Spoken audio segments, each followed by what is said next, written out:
যে হ্যাঁ বা না বললে যেটার উত্তর দেওয়া যায় সেখানে কয় রস্যিকার হবে, আদারওয়াইজ আমরা বিস্তারিত বললে সেই ক্ষেত্রে কয় দীর্ঘিকার বসাবো। কখন হয় দন্ত ন আর কখন হয় মধ্যাহ্ন বসবে এটি। হয় মধ্যাহ্ন বসবে রেফ রফলা এবং রয়ের পরে, যেমন পূর্বাহ্ন অপরাহ্ন এবং এখানে প্রাহ্ন। কিন্তু হয় নফলা বসবে বা দন্তান্নয় ফলা বসবে, এই তিনটা শব্দ বাদে বাকি সব ক্ষেত্রে মধ্যাহ্ন সায়াহ্ন অন্য সকল। আসসালামু আলাইকুম, জব শিখা চ্যানেলের পক্ষ থেকে সবাইকে স্বাগতম। এবারের পর্বে আমরা বাংলা বানানের নিয়মের দ্বিতীয় পর্ব পড়ব। প্রথম পর্বে আমাদের পড়াশোনা বেশ এগিয়ে গেছে, আমরা এতদূর পর্যন্ত শেষ করে ফেলছিলাম। এবারের পর্বের থেকে তত বা তয় তয় ব এখান থেকে পড়া শুরু করব। এর আগের পর্বে অলরেডি আমরা এত পড়াশোনা করে ফেলছি, তো যারা আগের পর্বটি দেখেননি তারা ওই পর্বটি দেখেই এই পর্ব দেখা শুরু করতে পারেন। এবং এই পর্ব দেখা হয়ে গেলে শেষে এই অধ্যায় থেকে মানে বানানের নিয়মের থেকে যতগুলো প্রশ্ন আসে প্রিভিয়াস ইয়ারের কোশ্চেন সলভিং এর 2টা সিরিজ আমার চ্যানেলে অলরেডি আপলোড করা আছে, আপনারা চাইলে সেই 2টাও দেখে নিতে পারেন।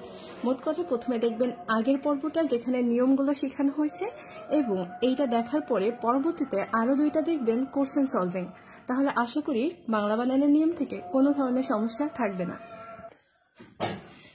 গত পর্বের শেষ নিয়ম যেটি ছিল কখন হয় দন্তান্ন আর কখন হয় মধ্যাহ্ন বসবে এটি। হয় মধ্যাহ্ন বসবে রেফ রফলা এবং রয়ের পরে, যেমন পূর্বাহ্ন অপরাহ্ন এবং এখানে প্রাহ্ন। কিন্তু হয় নফলা বসবে বা দন্তান্নয় ফলা বসবে, এই তিনটা শব্দ বাদে বাকি সব ক্ষেত্রে মধ্যাহ্ন সায়াহ্ন অন্য সকল ক্ষেত্রে। তো এই নিয়মের পরবর্তীতে আমাদের নতুন নিয়ম এখান থেকে শুরু হচ্ছে আয়ত্ত, মানে কখন ত আর কখন তয় ব বসবে। আয়ত্ততে কখনোই তয়ব হবে না। আয়ত্ত সংক্রান্ত মানে কারোর আওতাধীন এরকম যদি কোথাও থাকে তাহলে সেই ক্ষেত্রে কখনোই আমরা তয়ব ব্যবহার করব না, সেই ক্ষেত্রে আমরা ব্যবহার করব তয়ত। যেমন সায়ত্ত,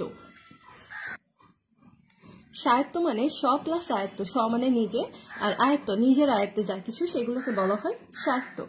কারায়ত্ত, কারার আওতাধীন, কারায়ত্ত রাষ্ট্রের আয়ত্ত, রাষ্ট্রায়ত্ত। একইভাবে তাহলে যদি সায়ত্তের পরে শাসন কিংবা শাসিত যোগ হয় সেই ক্ষেত্রেও কিন্তু তয়বয় হবে না।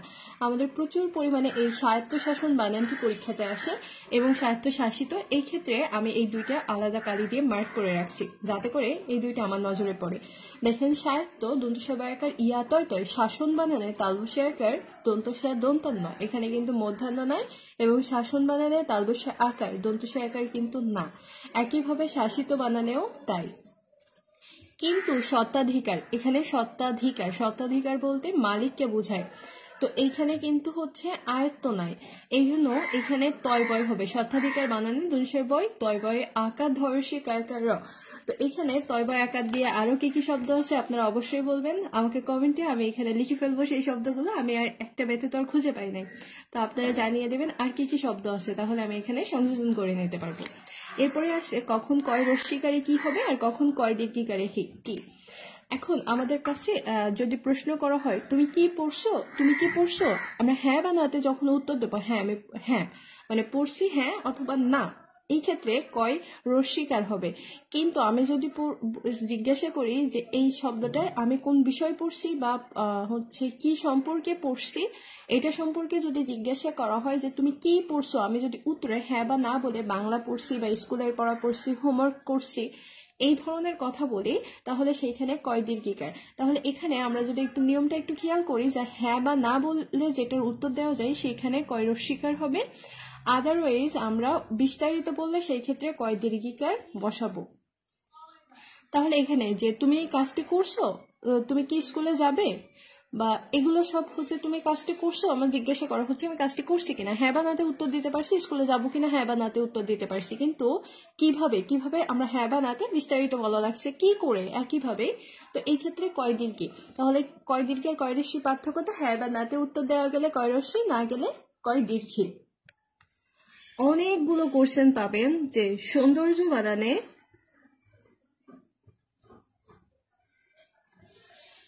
সৌন্দর্য নাকি সুন্দরতা, সুন্দরতা, কিংবা দারিদ্র নাকি দারিদ্রতা, দারিদ্র বানান এভাবে আসে দারিদ্র নাকি দরিদ্রতা, কোনটি সঠিক, দরিদ্রতা। আবার কোথাও কোথাও এখানে আকারও দেখতে পাবেন, তো কোন বানানটি সঠিক হবে এটা দেখার জন্য এবারে পড়াশোনাটি। তো আমরা এটা মুছে ফেলি। এরপরে দেখেন এখানে কখন যদি কোনো বিশেষ্য সুন্দরের সুন্দর একটা বিশেষ্য পদ, তো সুন্দর যখন এটা হচ্ছে সুন্দর হচ্ছে বিশেষণ পদ এবং দরিদ্র এটিও একটা বিশেষণ, অবস্থা বোঝানো হয়েছে। যদি বিশেষণ থেকে আমরা বিশেষ্য করতে চাই সেই ক্ষেত্রে আমরা কখনো তয় এবং জফলা যোগ করি, তবে তয় আকার যদি যোগ করি সেই ক্ষেত্রে আমাদের শব্দের কোনো ধরনের পরিবর্তন হবে না। কিন্তু যদি জফলা যোগ করা হয় তবে আদিস্বরের বৃদ্ধি ঘটে। আদিস্বর বলতে বোঝানো হয়েছে প্রথম যে স্বরটি থাকবে সেটার বৃদ্ধি ঘটবে।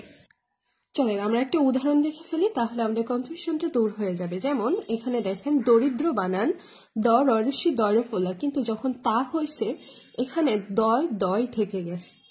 আচ্ছা, কিন্তু যখন জফলা যোগ হয়েছে, জফলা যোগ হওয়ার পরে দয় আকার হয়েছে।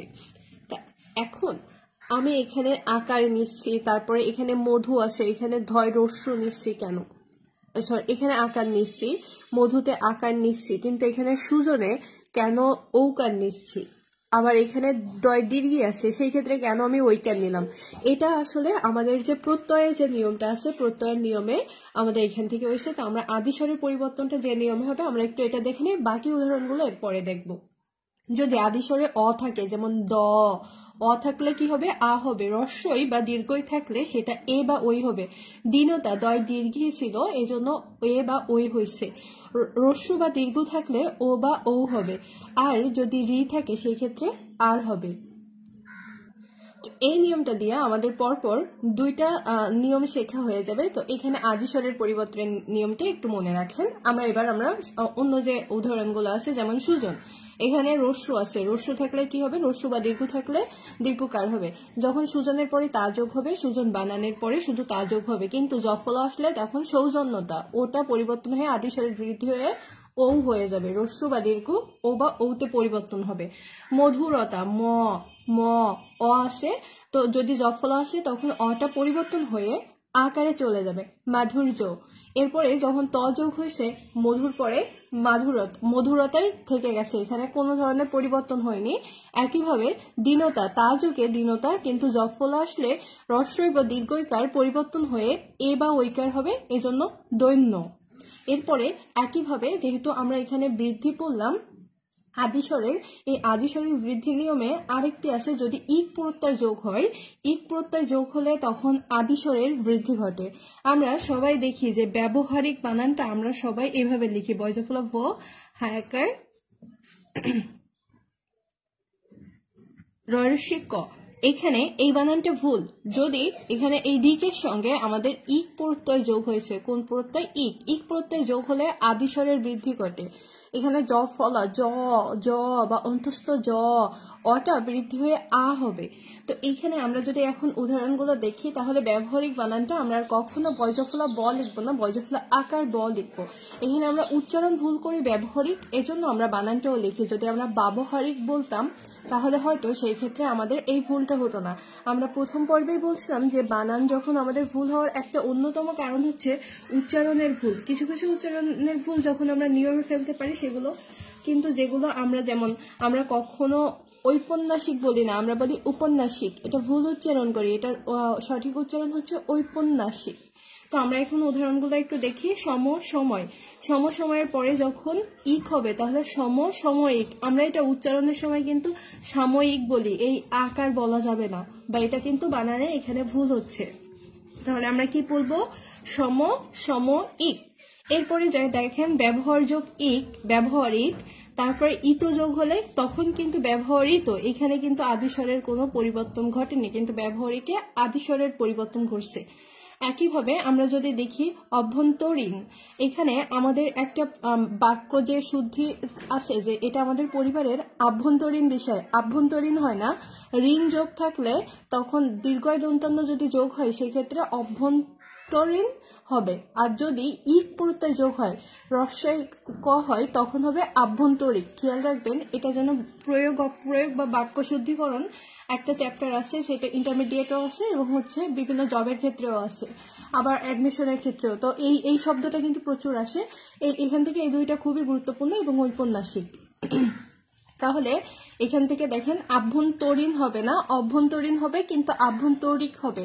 ব্যবসায়িক হবে না, এটা কি হবে? ব্যবসায়িক। আমরা কিন্তু উচ্চারণটা এটা ভুল করি, ইক প্রত্যয় যোগ হয়েছে, তাহলে দেখবেন সব জায়গায় এই আকার বাদে ব্যবসায়িকটা লেখা থাকে, বানানটা কিন্তু ভুল লেখা হয়। উপন্যাসিক হবে না, ঔপন্যাসিক। রস্যু বা দীর্ঘ থাকলে বৃদ্ধি পেয়ে কি হবে? এ বা ওই হবে, ও বা ওই হবে। এরপরে আমরা যদি দেখি যে পরেরটা বিচারিক, বৈচারিক। বিচারিক রস্যই বা দীর্ঘায় থাকলে কি হবে? এ বা ওই, বৈচারিক। তো এই মোটামুটি আমাদের ইক বা হচ্ছে এই নিয়মের যতগুলো উদাহরণ আছে এখানে সবগুলো। এরপরে আমরা দেখবো হচ্ছে হর্ষ চিহ্ন দিয়ে জসীমউদ্দিন বানানটা কি। আমরা কিন্তু জসীমউদ্দিনে অনেকেই এইভাবে লিখি, রস্যু দয় দয় রস্যি দন্তান্ন, কিন্তু জসীমউদ্দিন কিন্তু এই বানানটা লিখতেন না, উনি এখানে হর্ষ চিহ্ন দিয়ে ব্যবহার করতেন, যদিও এটা হওয়ার কথা। তো এই নামটা যেন আমরা ভুল না করি, এই জন্য আমি এটা প্রথমেই রাখছি জসীমউদ্দিন, তারপরে উদ্ঘাটনে হর্ষ চিহ্ন। এই কিছু শব্দ আছে এগুলোতে হর্ষ চিহ্ন আপনাকে দিতেই হবে, সব ক্ষেত্রে না, কিন্তু এই শব্দগুলো লিখে রাখতে হবে। এগুলো বাদেও আর কোন কোন শব্দে অবশ্যই হর্ষ চিহ্ন দিতে হবে সেগুলোর তালিকা অবশ্যই আপনারা আমাকে পাঠাবেন। এরপরে দেখেন উদ্বেগ, উদ্ভ্রান্ত, দিগদর্শন, দিকপাল এবং বাক সর্বস্ব। এছাড়া বাকি যেগুলো আছে আপনাদের কমেন্ট থেকে আমি এখানে সংযোজন করে নেব। এরপরে দেখেন রেফ, রেফের পরে কখনো ব্যঞ্জন বর্ণ দিতে হয় না। আমাদের প্রচুর পরিমাণে বানান শুদ্ধিকরণে ধৈর্যটা আসে, ধৈর্য। এখানে রেফ আছে, আবার এই জয়ের পরে জফলা কখনোই হবে না, ধৈর্য বানানে জফলা না, ঐকার অন্তস্থয় জয় রেফটা, রেফের পরে বর্ণের দিতে হয় না। এখন আমরা যদি উদাহরণগুলো দেখি, কার্যালয় জফলা হবে না। এরপরে ধৈর্য, ধৈর্য বানানে ধয়কার অন্তস্থয় যে রেফ হবে। সৌন্দর্য বানানে জফলা হবে না, শুধুমাত্র জয় রেফটা হবে।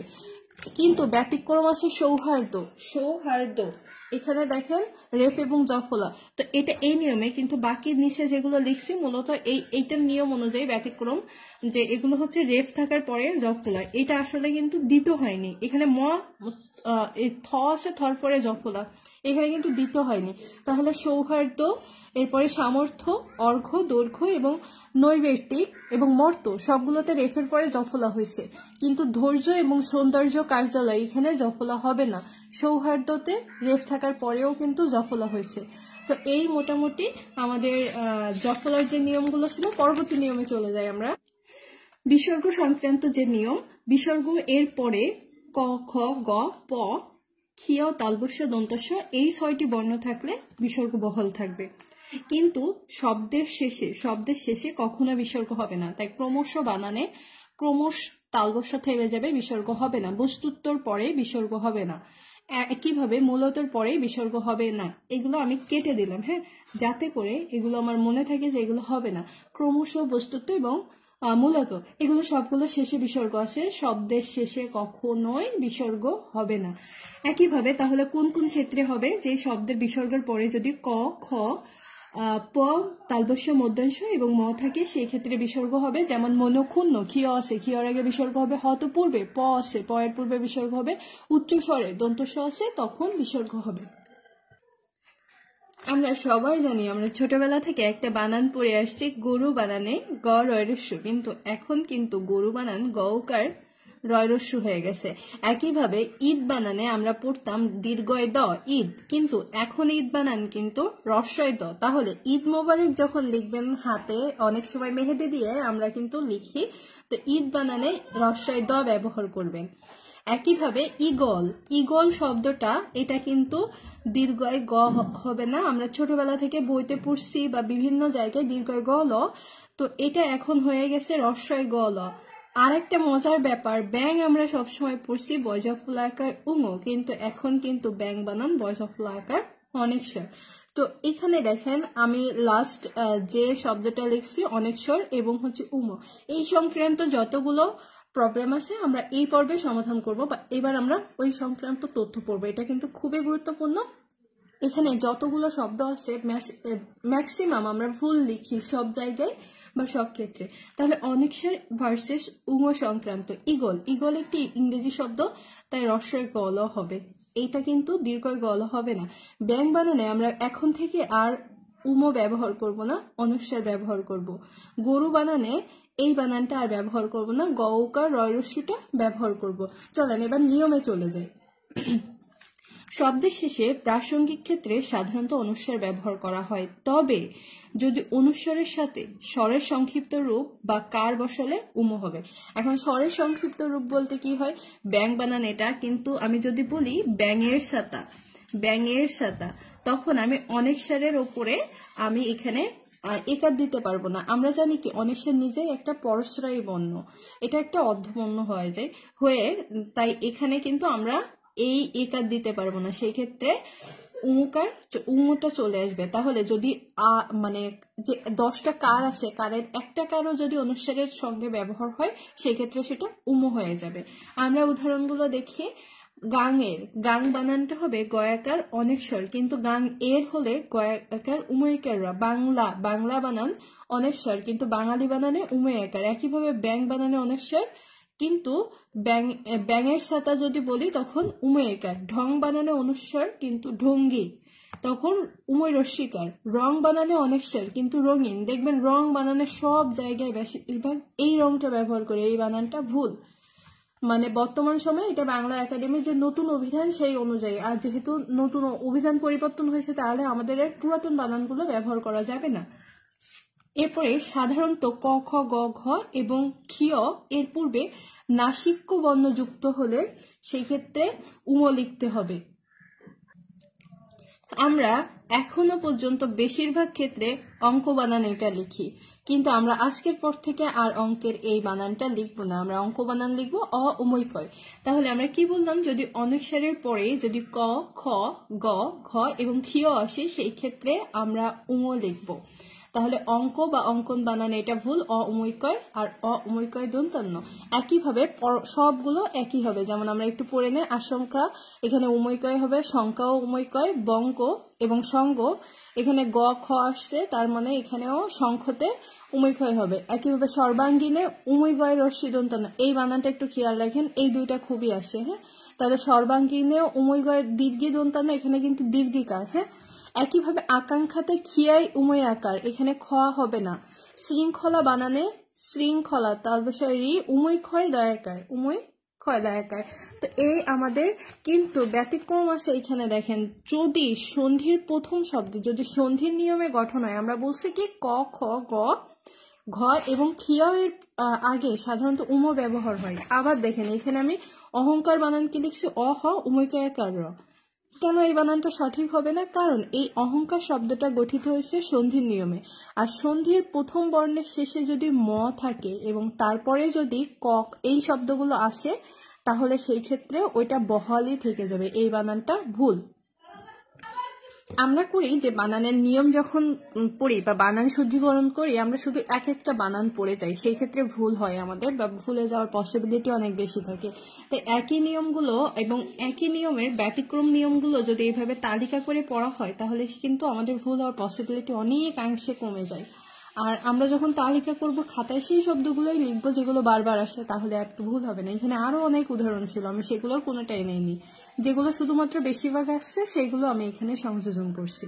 এখানে দেখে অহংকার, অহম যোগকার, তাই এখানে উময় কয়াকার হবে না। একইভাবে অহংকার, অলংকার, ভয়ঙ্কর, সর্বাঙ্গীন সংকীর্ণ এবং হচ্ছে সঙ্গীত, সংখ্যা, শঙ্খ, এগুলো সন্ধি নিয়মে হয়, তাই এগুলো সবগুলোতেই আমাদের অনুচ্ছেদ থাকবে। তাহলে এগুলো আমরা টানা মুখস্থ করে ফেলতে পারি।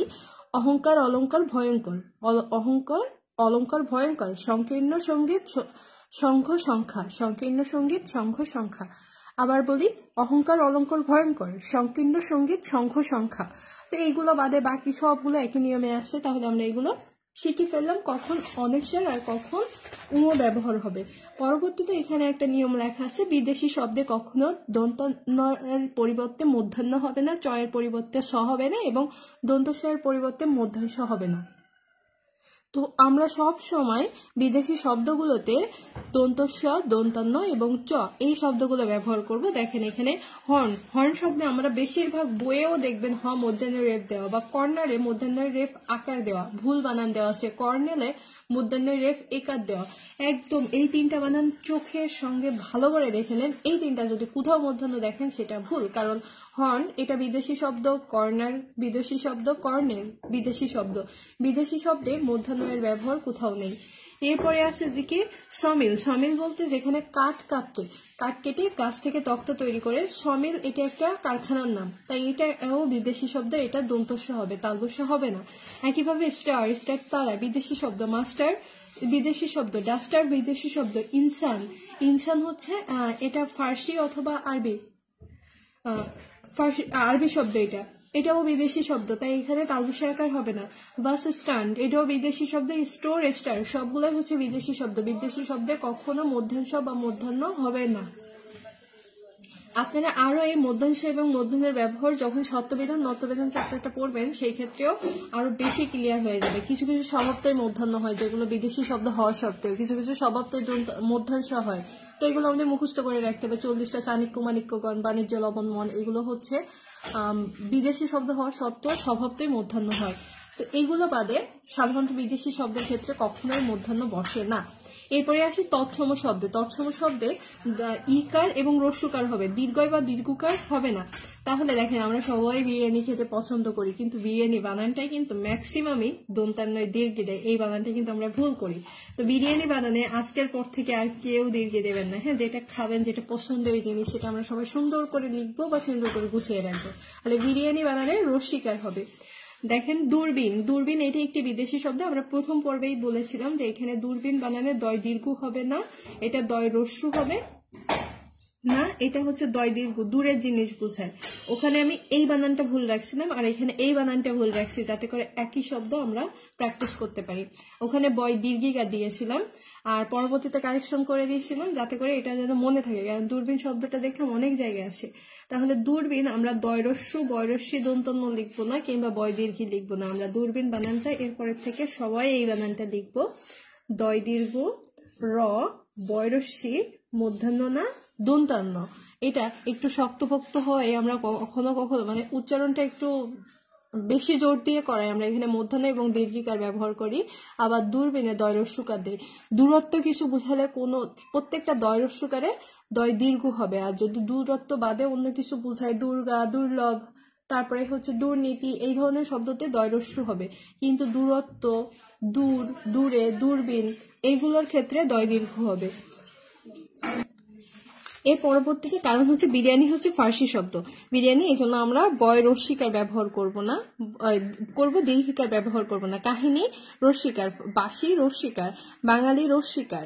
এরপর এখানে তাহলে বাঙালি, এখানে কিন্তু অনুস্বার হবে না, ল আসছে, ল এর পূর্বে অনুস্বার হয় না, আবার ওই এই উমের পরে আকার আছে।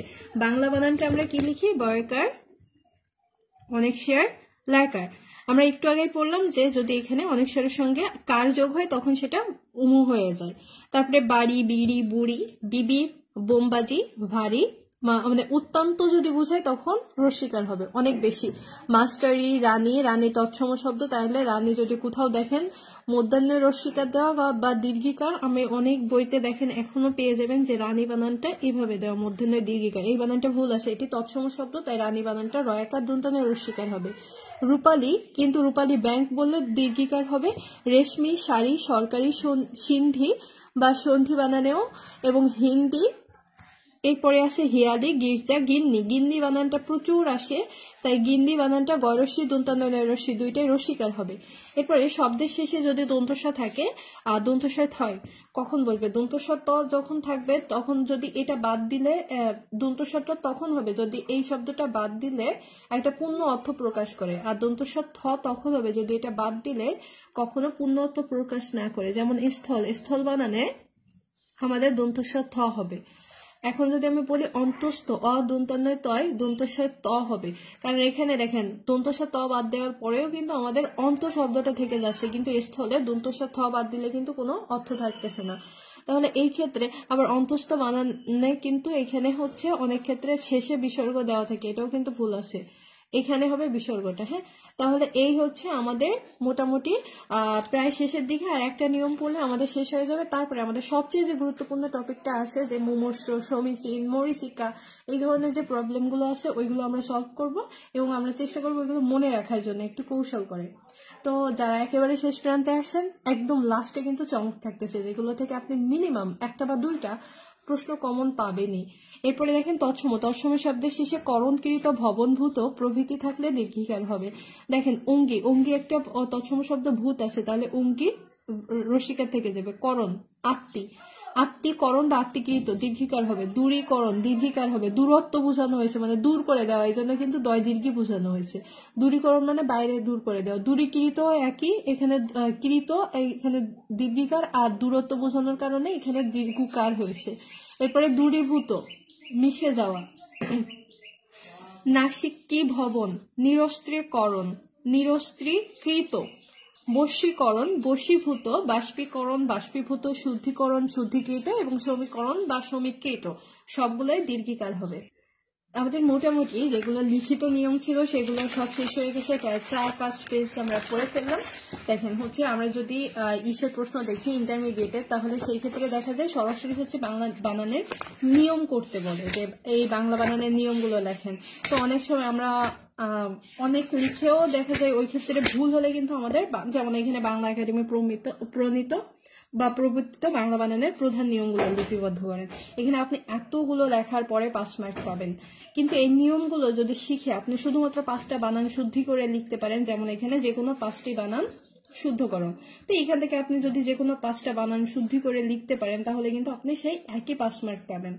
এখন আপনি এইখানে যদি সময় নষ্ট না করে, যারা ইন্টারমিডিয়েটে আছেন তারা যদি এইখানে সময় নষ্ট না করে এইভাবে লিখে যদি এই সময়টা আমরা রচনা ভাব সম্প্রসারণে দেই, সেক্ষেত্রে কিন্তু মার্কস বেশি আসে। তো আমরা এর নিয়মগুলো পড়বো, কিন্তু পরীক্ষার খাতে আমরা এটা যদি না করে বানান শুদ্ধিকরণ করি সেক্ষেত্রে কিন্তু আরো বেশি উপকার হয়।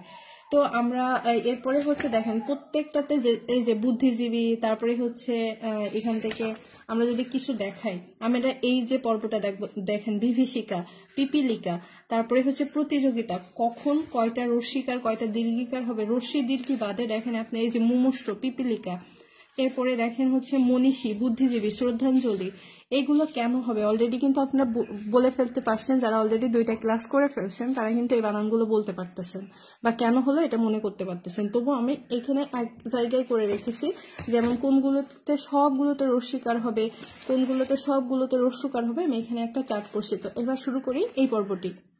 এখানে দেখেন যদি 4টায় রস্যিকার আছে এমন বানানগুলো অপিনিহিতি, কিচিরমিচির, মিটমিটি, সবগুলোই রস্যিকার। প্রথম রস্যি, তারপর দীর্ঘি, রস্যি দীর্ঘি, এমন বানান আছে 2টি। এখানে কিরেটিনি, এখানে কয়রস্যি, রয় দীর্ঘি, টয়রস্যি দন্তানে দীর্ঘি, নিশিথিনি, নিশির বানানে তালবসায় দীর্ঘি এবং দন্তানে দীর্ঘি, নি এবং থিতে রস্যিকার। এরপরে দেখবো 2 পাশে রস্যি, মাঝখানে দীর্ঘি, এমন বানান দেখেন পিপীলিকা, পিঁপড়া। আমি এখানে একটু কৌশল করে পড়ছিলাম যে পিঁপড়া যখন আমাদের হাতের উপরে উঠে প্রথমে আস্তে আস্তে আসে, তারপরে কুট করে একটা কামড় দিয়ে আবার আস্তে আস্তে চলে যায়। হ্যাঁ, তো আমরা কি জানি যে দীর্ঘিকা দিয়ে একটু জোর বুঝাই না, তো এই যে প্রথম ওর ভদ্র অবস্থা, তারপর কামড় দিছে, একটু জ্বালা শুরু হয়েছে, তারপর আবার আস্তে করে চলে যাচ্ছে।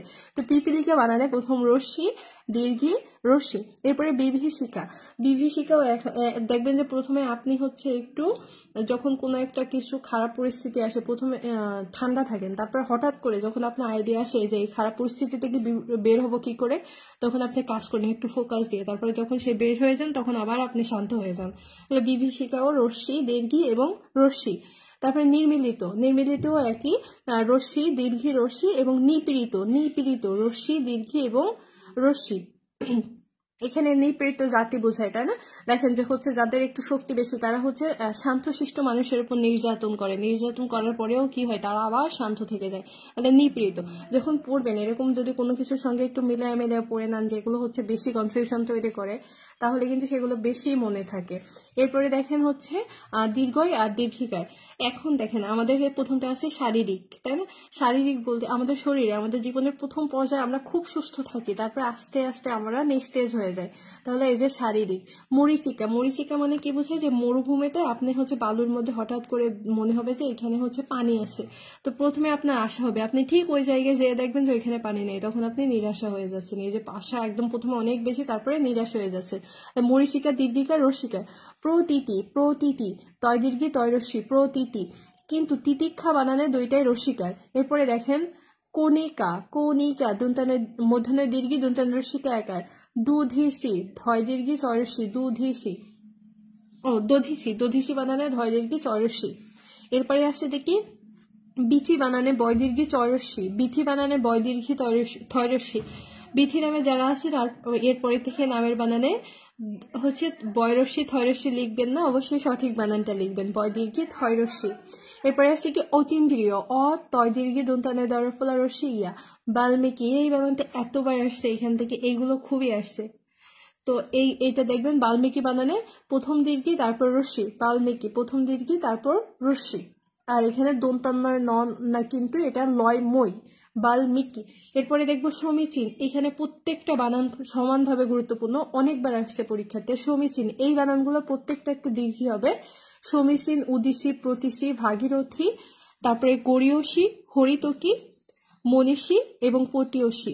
এখানে দেখেন আমরা অনেকেই হরতকী বলি, হ্যাঁ হরতকী, সেই ক্ষেত্রে আমরা এইখান থেকে আমরা উচ্চারণ করি যেটা, এখানে হরিতকী এই দীর্ঘিকারটা আনি না, কিন্তু এটা সঠিক উচ্চারণ হবে বা সঠিক বাক্য এখানে হচ্ছে হরিতকী। একইভাবে দেখেন মৃণালী, তিতিক্ষা, এগুলো এই তিনটাতে সবগুলোতেই হচ্ছে রসিকা, তিতিক্ষা, অতিথি এবং সুস্মিতা। এই সুস্মিতা বানানে দন্তস্বয় ময়ূরস্যি। এরপরে দেখবো মৃণালী, মৃণালী, মৃণালী প্রথম রসিকার দীর্ঘিকার এমন বানান আছে মৃণালী, মনোহারিণী, ভবিষ্যৎদানী, বিবাদী, সহপাঠিনী। শিরোপোড়া, কিন্তু এখানে বিসর্গ আছে, কিন্তু শিরচ্ছেদে কিন্তু বিসর্গ নাই। এখানে দেখেন মার্ক করে রাখছি শিরচ্ছেদ বানানটা, তালবস্যই র, তালবস্যই ছয় একাদ্দ, শিরচ্ছেদ। এরপরে পরের যে আরো রস্য এবং দীর্ঘকার সংক্রান্ত যে বানানগুলো আছে, এখানে আমি খুব কম বানান খুঁজে পেয়েছি। যদি এই একই বানানের আপনারা পান তবে অবশ্যই এখানেও আমাকে জানাবেন, আমি এখানে সংযোজন করে দিব, এই জন্য এখানে ফাঁকা রেখে দিছি। 4টায় রস্যকার আছে এমন একটা বানান হচ্ছে মুহুর্মুহু, এটা বাদে আমি 4টায় রস্যকার আছে এমন বানান পাইনি। এরপরে প্রথম রস্য, দীর্ঘ রস্য, মুমূর্ষ। এখানে দেখেন আমি হচ্ছে মাঝখানেরটা দীর্ঘকারটা কালার দিয়ে লিখে রাখছি যাতে এটা ভুল না হয়, বাকি দুইটা কালো কালি দিয়ে রাখছি। প্রথম মাঝেরটা হচ্ছে দীর্ঘকার, পরে দুইটা হচ্ছে রস্যকার। এরপরে প্রথম রস্য তারপর দীর্ঘ এমন বানান আছে মুহূর্ত, দুরূহ। এখানে এই বানানটা হচ্ছে দীর্ঘকার, আমি কোথাও একটা বলছি এই বানানের ক্লাসের ভিতরে যে এইভাবে যদি থাকে সেটা দিয়ে দীর্ঘকার বোঝায়। রয়ের পরে এটা হচ্ছে দীর্ঘকার, আর রয়ের পরে এটা হচ্ছে রস্যকার, তাহলে দুরূহ, শুশ্রূষা, অনুরূপ এবং অনুভূতি আর মধুসূদন প্রত্যেকটাতেই দীর্ঘকার আছে, প্রথম রস্য তারপর দীর্ঘকার। তো মোটামুটি আপনারা যারা কম বেশি কোশ্চেন সলভ করছেন এবং হচ্ছে বানানের কোশ্চেনগুলো সম্পর্কে জানেন, তারা দেখবেন যে এই টেস্ট থেকে মিনিমাম 2টা বানান আপনি প্রত্যেকটাতে পেয়ে যাবেন। তো এইটুকু যদি কেউ পড়ে রস্যই এবং রস্যকারের নিয়ম, তাহলে ইন্টারমিডিয়েটে যারা আছে তাদের 2 মার্ক কিন্তু কমন হয়ে গেল। তো ধন্যবাদ সবাইকে সাথে থাকার জন্য। যারা আগের ক্লাসটা দেখেননি সেই ক্লাসটাও দেখে নিতে পারেন, এবং এই ক্লাসটা যারা দেখছেন এর পরবর্তীতে আপনার হচ্ছে যে কোশ্চেন সলভিং যে ক্লাসগুলো আছে সেগুলো দেখে নিতে পারেন। আশা করি বানানে আর কোনো অসুবিধা থাকবে না। ধন্যবাদ সবাইকে সাথে থাকার জন্য, এবং যাদের উপকার হচ্ছে অবশ্যই ফ্রেন্ডদের সাথে শেয়ার করেন।